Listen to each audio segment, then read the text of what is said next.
Boa noite a todos.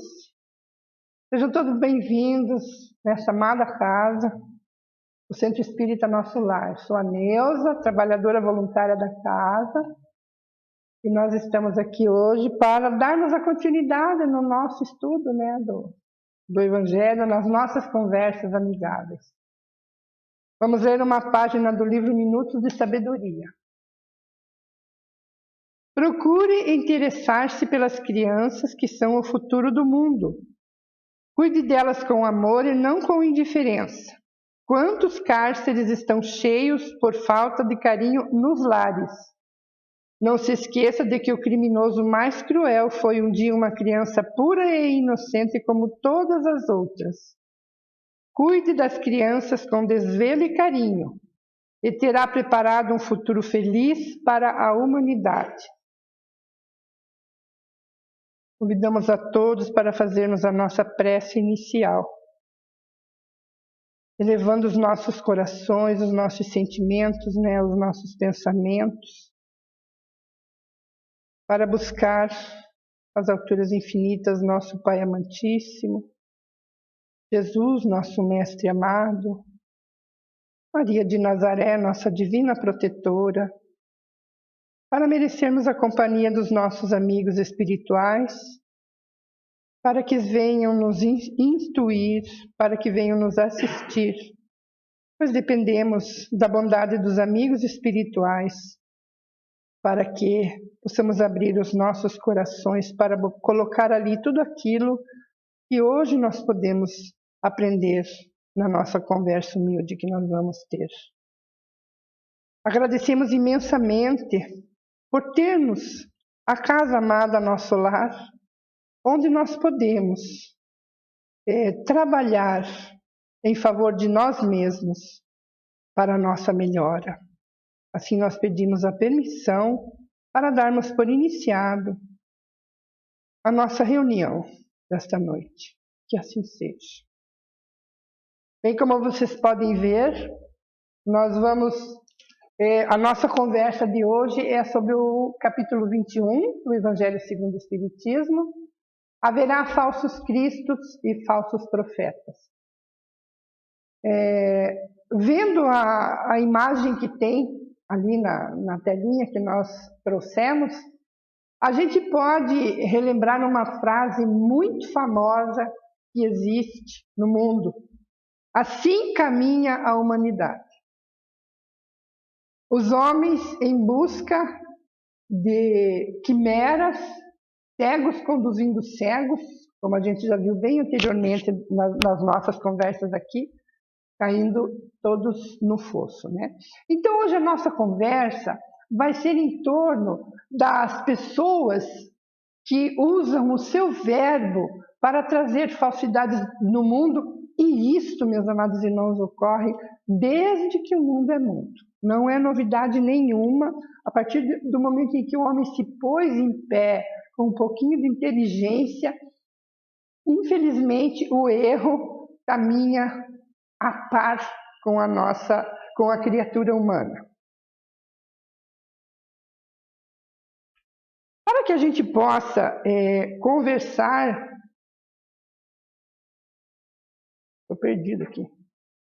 Realmente, nós precisamos entender duas palavrinhas que o estudo do Evangelho da Noite nos traz. Uma delas é a palavra Cristo. Nós sabemos que o nome do nosso amado Mestre é Jesus. E sabemos que Cristo são as criaturas que recebem a missão. Eles são os chamados ungidos. Eu sempre tive curiosidade, em um determinado momento da minha vida, em saber que tanto que as pessoas falavam em ungido. E daí eu fui procurar, e a gente, não é de hoje que a gente encontrou, Antigamente, os reis, para se tornarem reis, e isso, antigamente, eu digo, milênios antes de Cristo mesmo, sabe? Para os reis se tornarem pessoas capazes de dirigir grandes nações, eles tinham que ser abençoados por um óleo especial, que foi criado pelos religiosos da época, né? Então eles eram chamados ungidos, eles eram purificados por esse óleo sagrado. Então, diante disso, ele era uma pessoa que podia levar adiante aquela missão que estava sendo lhe passada naquele momento através daquela unção. Então, o ungido é purificado. E no caso de Jesus, a doutrina espírita nos mostra que ele é um espírito ungido, porque ele é um espírito puro. Então, esta palavrinha ungido cabe perfeitamente na pureza espiritual de Jesus. Sabemos também que todo planeta tem o seu Cristo, tem o seu diretor. Todo planeta existente que Deus permitiu a criação, lá está o seu Cristo que cuida das criaturinhas que habitam aquele planeta ali. Outra palavrinha que nós temos que entender, estou colocando o carro na frente dos bois. A doutrina espírita nos revela que é Jesus o governador, né, do nosso planeta, do nosso orbe. Ele foi o co-criador, junto com o Pai Amantíssimo, do planeta Terra. Então, por isso que nós temos toda a certeza que ele é um espírito puro, né? E mais ainda, ele é o representante de Deus para a comunidade humana. É o mais puro espírito que pisou sobre a Terra. Como nós dissemos, cada planeta tem o seu Cristo. E ser Cristo não é um cargo por privilégio, mas ser um Cristo, ele tem que ser um espírito purificado. Ele tem que estar depurado, tal qual nós temos conhecimento que o Cristo era e que foi o único que passou aqui pela nossa terra até então, né? E a outra palavrinha que nós nos referimos é justamente o profeta, né? Profeta quer dizer que é todo enviado de Deus com missão de instruir aos homens e lhes revelar as coisas ocultas e os mistérios da vida espiritual. É um instrutor, é um educador que ensina as leis divinas. Então, por essa descrição sobre a pessoa que é profeta, nós podemos unir.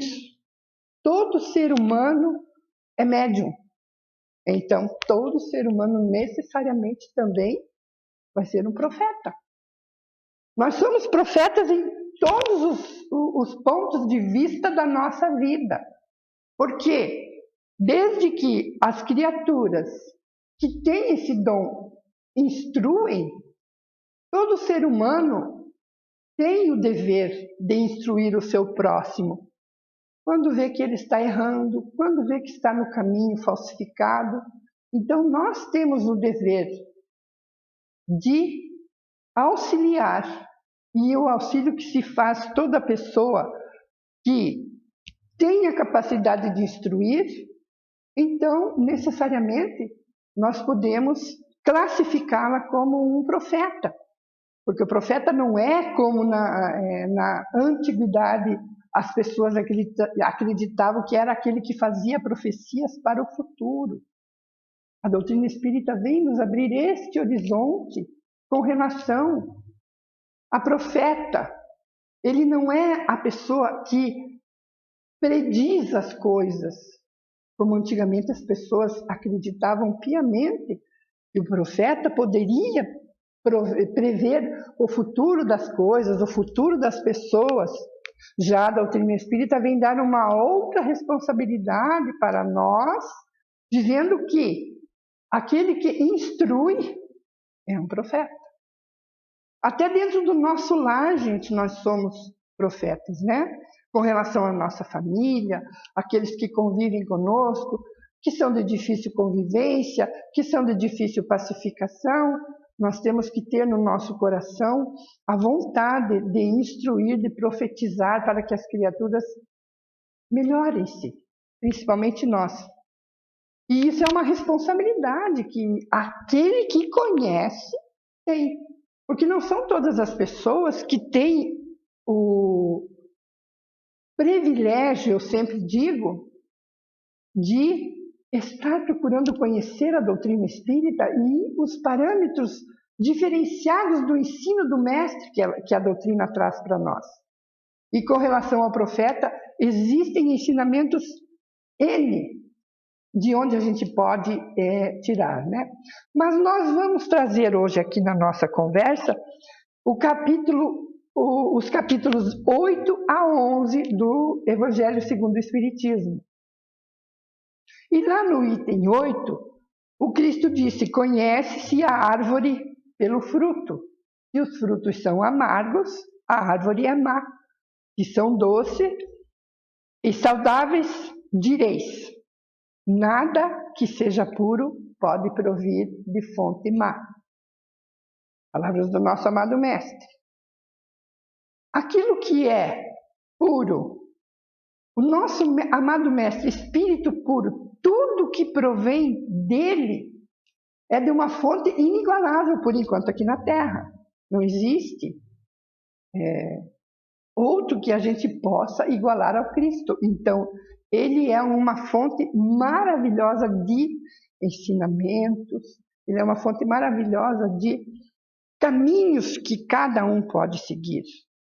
E que o Evangelho segundo o Espiritismo vem nos abrir de uma maneira tão maravilhosa na nossa vida. Ainda no item 8, o Evangelho nos aconselha de que nós devemos examinar as obras daqueles que procuram nos ensinar, daqueles que procuram nos passar alguma coisa, para nós aquilatarmos que eles possuem as virtudes cristãs e as virtudes eternas, né?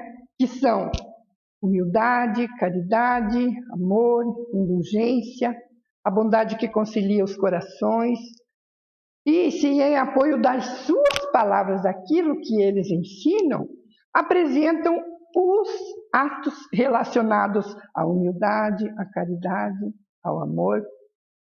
Então, nós podemos dizer que estes são realmente enviados de Deus. Então, nesta parte aqui, a gente pode ver que aquele que está atuando dentro dos ensinos do Evangelho do Mestre, ele é um enviado de Deus? Não necessariamente, porque aquele exemplo que eu posso dar no meu modo de viver, na simplicidade que a gente possui, não quer dizer que eu seja um enviado de Deus. Agora, já um Chico, um Divaldo, uma irmã Dulce, são enviados especiais, porque a gente ainda está engatinhando para aprender a humildade, a caridade, o amor, a indulgência. Às vezes nos falta indulgência até com os nossos próprios conviventes do nosso lar. Eu digo isso porque às vezes falta para mim também a indulgência, né? Então a gente tem a capacidade de aprender, mas nós estamos no caminho ainda, né? Então nós estamos aprendendo. Mas Cristo vem exaltar para nós que a gente deve ver se as criaturas que estão passando grandes ensinos para a humanidade, se elas têm esse tipo de virtudes, né? E também no item 8, os espíritos nos chamam a atenção para que nós desconfiemos das palavras dos hipócritas. Aquele ali acho que todo mundo conhece, né? É o Henri Christ, o homem que se diz a encarnação de Jesus aqui na Terra. Entre muitos que aparecem aqui na Terra, o Henri Christ é um. Tadinho, né? Jesus jamais foi carregado, Jesus sempre caminhou. Então, desconfiai dos hipócritas, desconfiai dos que pretendem ter o monopólio da verdade. Eu me lembro que logo que Henri Christ apareceu, A gente via ele na televisão, e eu era mocinha ainda, né? E a gente via o homem falava com uma prepotência, com uma eloquência, mas tão distante daquilo hoje, né? A gente vê tão distante do amor do Cristo, porque Cristo não falava com eloquência, Cristo falava com moral, com amor, porque ele possuía os atributos íntegros em si, né? E o Cristo não está entre esses, pois o que ele envia para propagar a sua doutrina, porque hoje nós temos os enviados. Cristo já esteve aqui e hoje o Cristo e Deus mandam os seus enviados para lembrar aos homens tudo aquilo que Jesus falou, né? Então esses que são mandados, eles vêm para propagar a sua doutrina e regenerar o povo. Então, eles devem ser mansos, bons e humildes de coração também. Isso nós temos, já citei, Chico, Irmã Dulce e tantos outros espíritos que já palmilharam aqui pela terra, né? Devem dar seus exemplos e conselhos, serem essencialmente modestos e humildes, para salvar a humanidade que anda perambulando por caminhos tortuosos. Como nós vemos, né, na nossa atualidade, a humanidade mais perdida do que nunca, né? Claro que tem muitos cristãos aqui no mundo, muitas pessoas voltadas para o Cristo, da sua maneira simples, mas são voltadas realmente para o Cristo. Mas, infelizmente,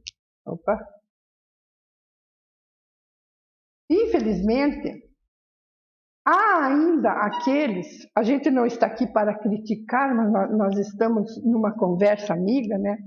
Há ainda aqueles que muito antes do Cristo estar aqui, amados irmãos, os homens se aproveitam dos grandes ensinos, dos ensinos dos profetas conhecidos, para fazerem uso ao seu bel prazer, para darem vazão ao seu orgulho, enfim.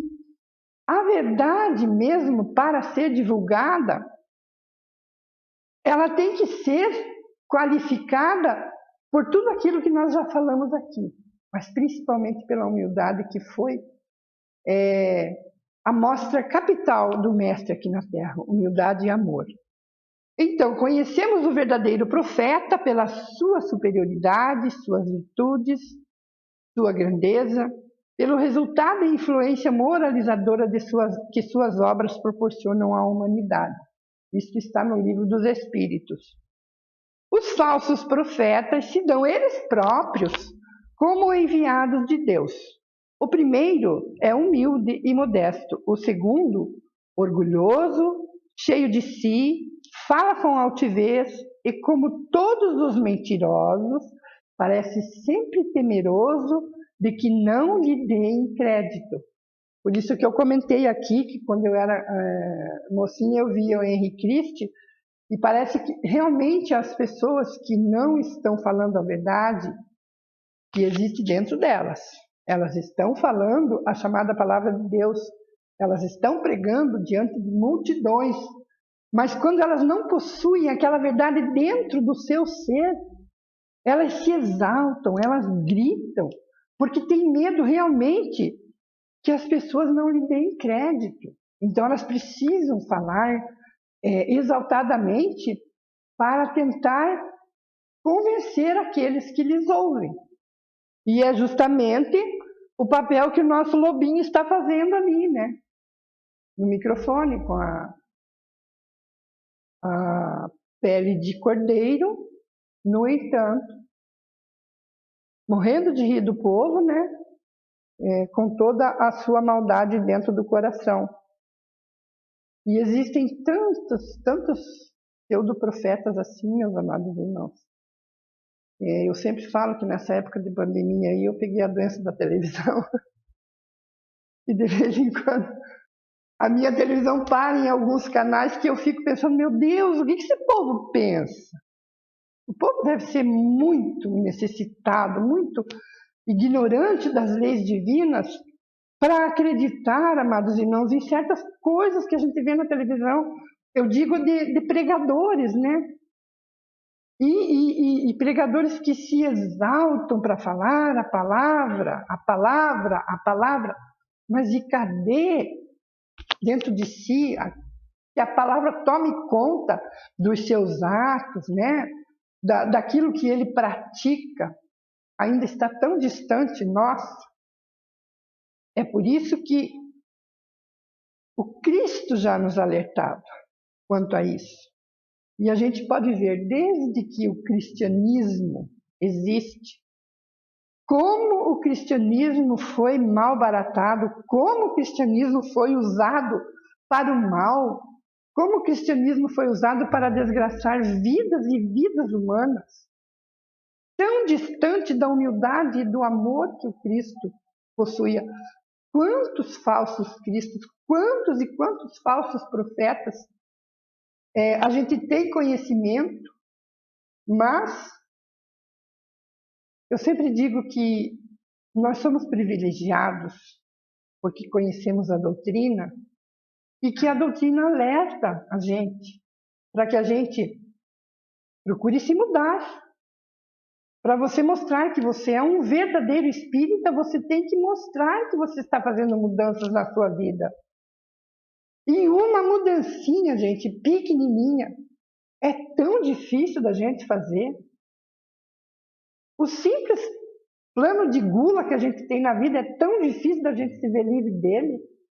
Às vezes, a maledicência, quando você vê, você se pega no meio da maledicência.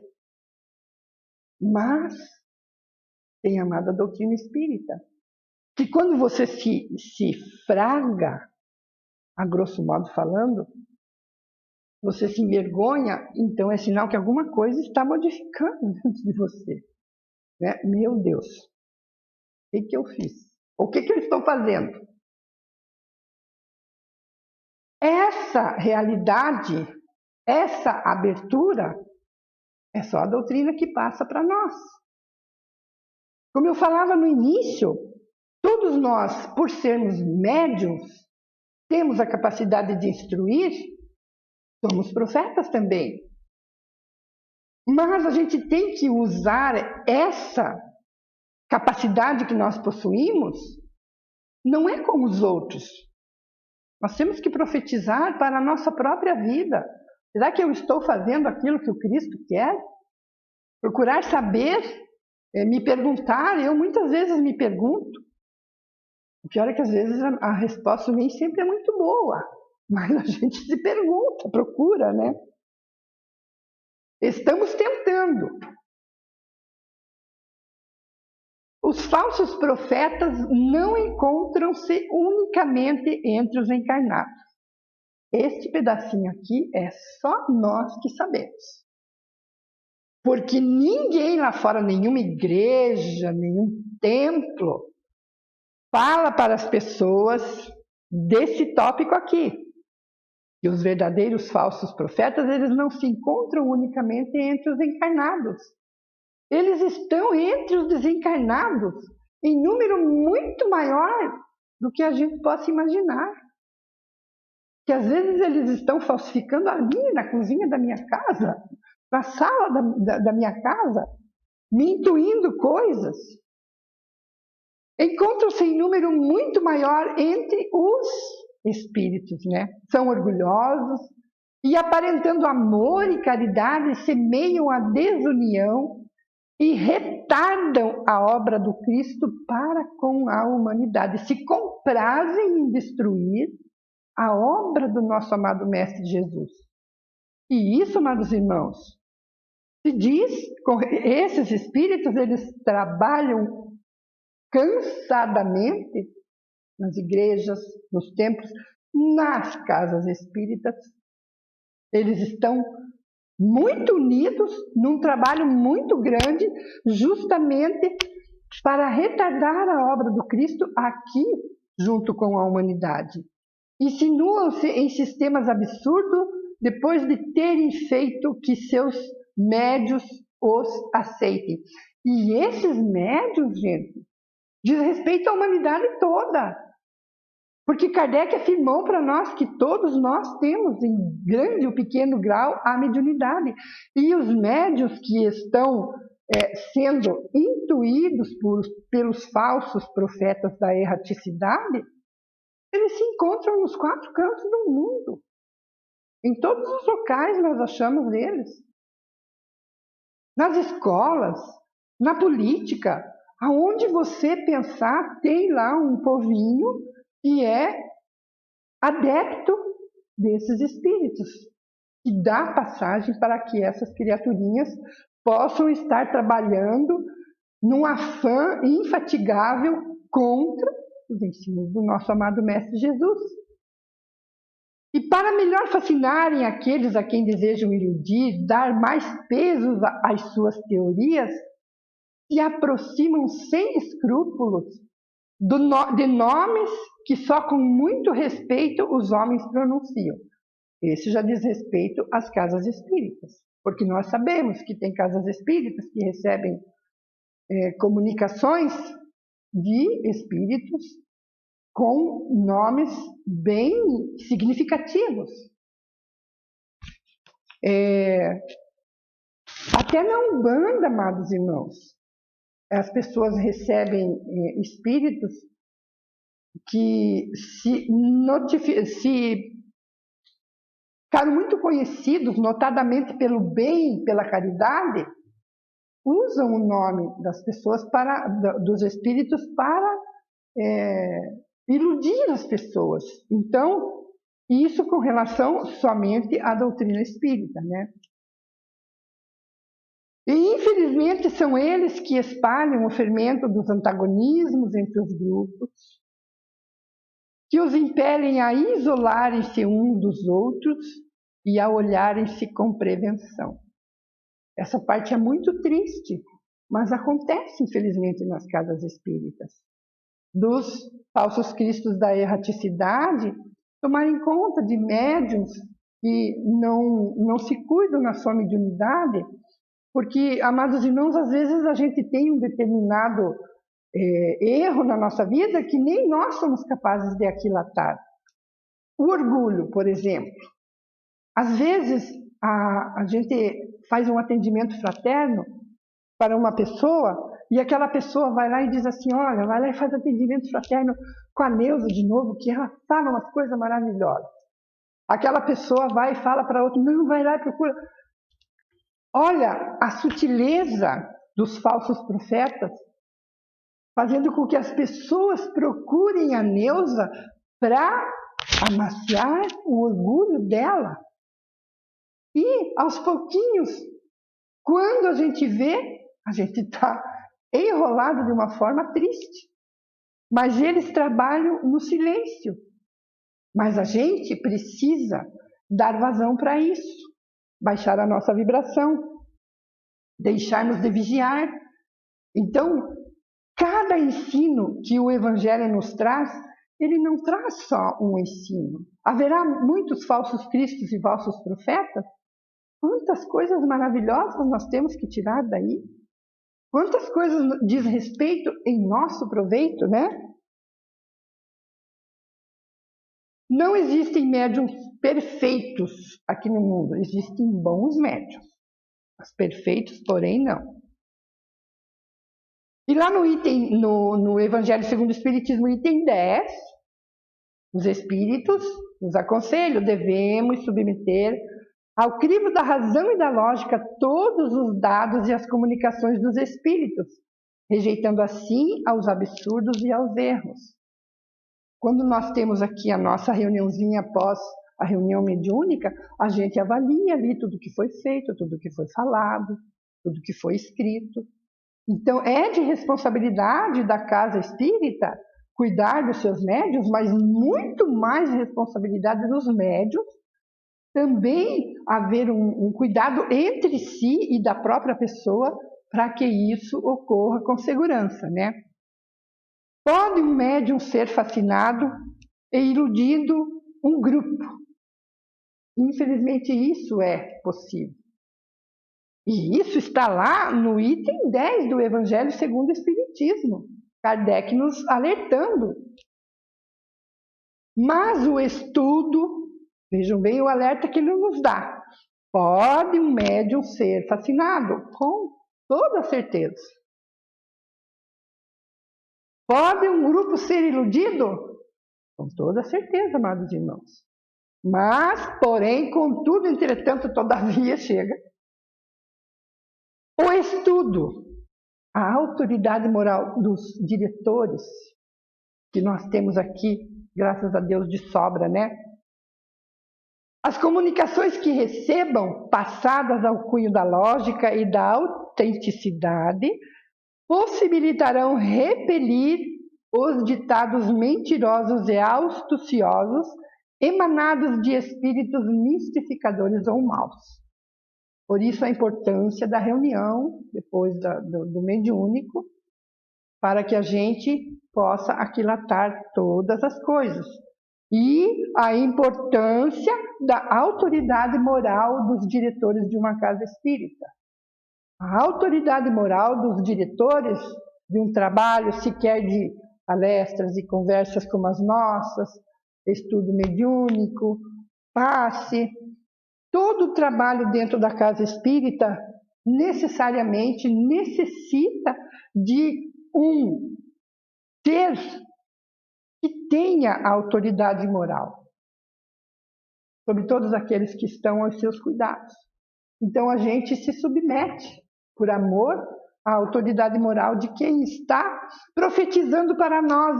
Meus amados irmãos, deve ser assim, deve-se praticar assim, né? Uma coisa muito interessante que está no capítulo 11 é sobre o profeta Jeremias. O profeta Jeremias, amados irmãos, ele nasceu no ano entre 650 e 640 antes do Cristo. E na época de Jeremias, ele lutava muito, ele brigava, tanto que ele foi preso e permaneceu preso muitos anos, porque ele, já naquela época, ele combatia os charlatões e os exaltados, porque estes abusavam do dom da profecia e exploravam. Então foi descoberto que haviam pessoas que podiam profetizar o futuro. Os charlatões já acharam uma oportunidade para manter o povo sob rédea curta. Você não pode fazer isso porque senão acontece aquilo. Imagine quantos e quantos anos, quase 1000 anos antes de Cristo, essa prática já havia. E eu acredito que desde que o mundo é mundo, como eu comentei no início, esta prática de explorar o povo, ela exista. Abusavam da fé simples e cega do povo, esses charlatões e os exaltados. Daqui a pouco eu vou tossir.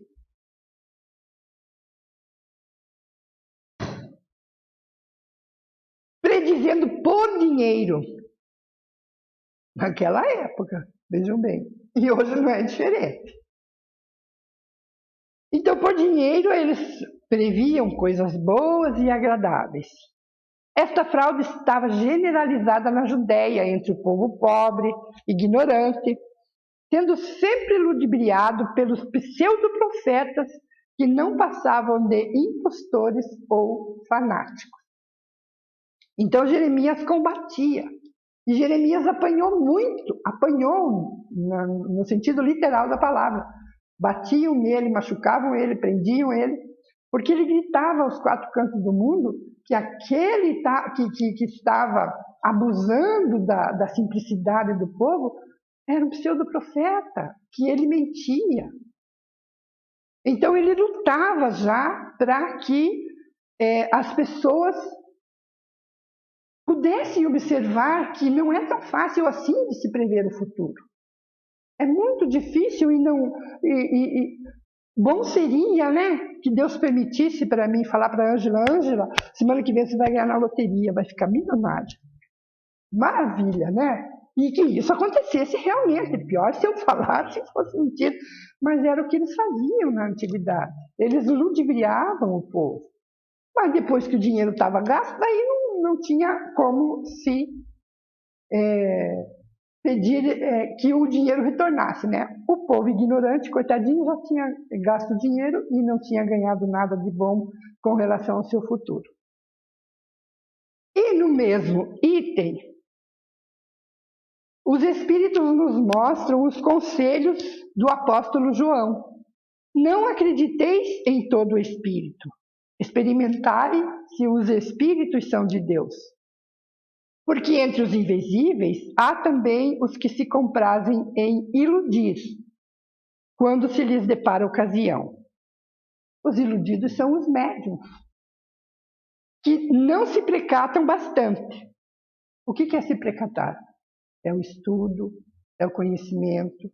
Gente, quanto mais a gente estuda, mais a gente sabe que menos sabe.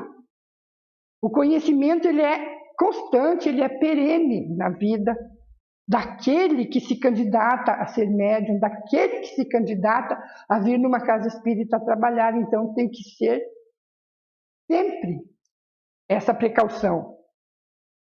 Aprendei, pois, antes de tudo, a distinguir os bons e os maus espíritos, para por vossa vez não vos tornardes falsos profetas.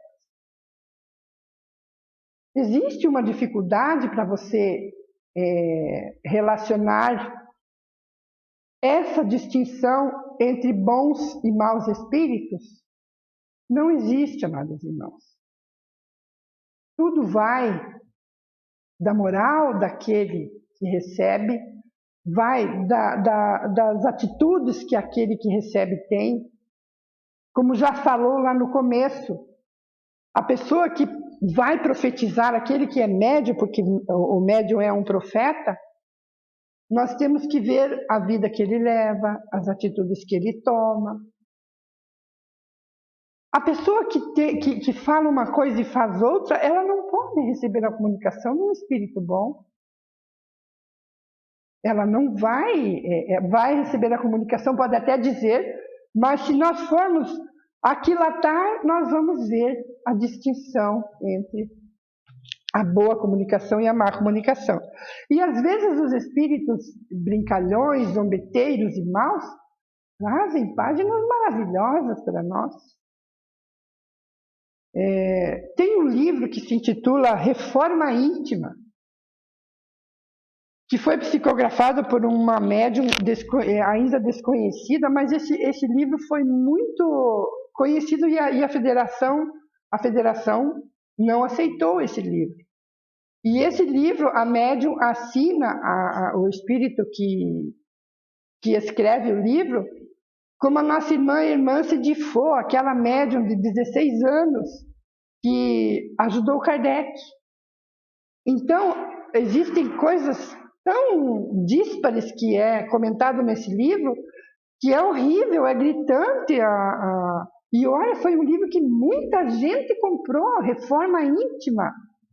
Todo mundo quer saber sobre a sua reforma íntima, todo mundo procura. E quando a Federação Espírita falou que era um livro apócrifo, que não era verdadeiro, já tinha muita gente que tinha estudado, gente, e eu conheci um grupo de estudo espírita, porque tem certas casas espíritas que estudam determinados livros. E eles começaram a estudar esse livro da Hermance de Faux, e o grupo se desfez, a casa espírita se desmanchou. Porque aquele estudo levou as criaturas a trazer esses espíritos que andam pelo mundo tentando destruir a obra divina, né? A obra de Jesus. A gente tem que tomar um cuidado extraordinário com relação a isso. Mas com relação mais aos estudos, ao nosso estudo da noite hoje traz essa parte para chamar a atenção daqueles que procuram o trabalho na casa espírita, né? E para finalizar a nossa conversa de hoje, o Espírito Erasto, ele tem várias comunicações no Evangelho segundo o Espiritismo e no Livro dos Médiuns. Ele é um espírito muito atuante na obra de Kardec, na revelação da doutrina espírita. E ele aconselha aos dirigentes espíritas possuírem capacidade para discernir as comunicações verdadeiras E um de seus mais famosos e importantes conselhos é: na dúvida, abstente, diz um dos vossos provérbios, provérbio da carne. Não admitais, pois, o que não for para vós de evidência inegável. Ao aparecer uma opinião, por menos que vos pareça duvidosa, passai-a pelo crivo da razão e da lógica. O que a razão e o bom senso reprovam, rejeitai corajosamente. Isso foi o que mais Kardec fez na compilação da doutrina espírita. Ele tinha correspondência, gente. Quem assistiu o filme deve ter visto quantas cartas Kardec recebia. E nessas correspondências, ele passou pelo crivo da razão, muita coisa foi jogada fora. E é de Erasto que fala, que tornou-se uma frase conhecida de Kardec, né? Mais vale rejeitar 10 verdades do que admitir uma única mentira, uma única teoria falsa. Porque uma única mentira admitida, uma únicazinha teoria falsa que a gente admite em qualquer coisa que a gente vai criar na vida, vai chegar um momento que aquele pontinho negativo vai destruir tudo que a gente fez, vai ruir o nosso castelo de areia. Então o castelo deve ser construído sobre a pedra firme, né? Porque o que Cristo veio trazer para nós foi sobre a rocha. Não tem o que desfaça, não tem o que derrube, não tem o que desmanche. E Kardec veio trazer para nós cristianismo redivivo. Tudo que nós falamos aqui hoje está justamente no tópico Instruções dos Espíritos, do capítulo 21. Haverá falsos cristos e falsos profetas. Então, dali nós tiramos ensinamentos maravilhosos e que vão fazer com que a nossa vida se torne ainda mais útil a partir do momento em que a gente toma conhecimento das responsabilidades que o cristianismo e a doutrina espírita traz para nós. Muito obrigado de vocês me ouvirem. E nós vamos fazer a nossa prece final, o nosso agradecimento imenso, a nossa gratidão pela casa que nos acolhe, que nos dá a oportunidade de falarmos sobre a nossa amada doutrina, sobre nosso amado Mestre Jesus, relembrarmos os seus passos, os caminhos que aqui ele trilhou, trazermos os ensinos de Kardec junto ao nosso coração para que o nosso entendimento se abra e nós consigamos colocar as coisas boas no nosso viver, as coisas salutares, para que nós possamos fazer a diferença. A nossa gratidão imensa ao Pai amado, a Jesus, nosso Mestre querido, a Maria de Nazaré, nossa divina protetora, a todos aqueles amigos espirituais que sempre estão próximos no aconchego do nosso lar, da nossa casa espírita, nos intuindo, nos protegendo, nos amparando. Gratidão imensa, agradecendo e pedindo permissão para encerrarmos a reunião desta noite. Muito obrigada, que assim seja.